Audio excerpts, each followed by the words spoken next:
Before you begin to feed your starter, you're going to want to have a place to put the discard, which is the unused starter that you won't be feeding. I use a half-gallon mason jar, which I find works really well. You're going to remove all but 25 grams of your starter into your discard jar. You're going to leave about 25 grams in the jar, and then you're going to place it on the scale and tear it out. Sometimes I'll use an empty jar and I'll add 25 grams of starter to the empty jar, but this is the way that I often do it, and it's easy. You don't have to use more jars.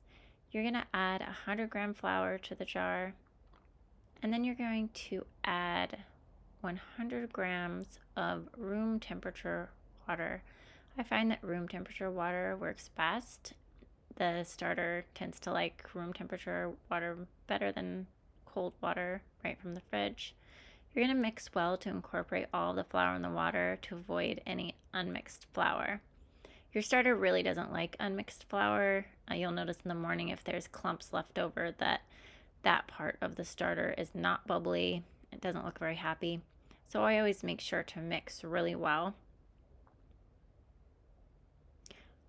And when you're done mixing, you'll notice that it has a very thick pancake batter-like consistency, and it'll barely fall off of your spatula or your spoon. You could add a little bit more water to it if you like, but I find that this is what my starter likes the best.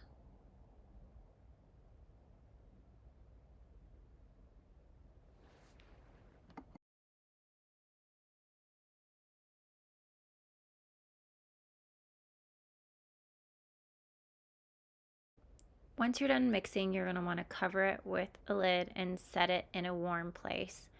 I usually set it on my kitchen counter. If my kitchen is very cold, I'll put it in the oven.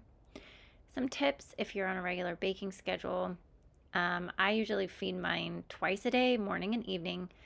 And to maintain the starter while you're not baking, you can store in the refrigerator and take it out once a week and feed it to maintain it. And that's just about it. If you like this video, please remember to like and subscribe. And I'll be posting recipes for how to use sourdough discard in future videos.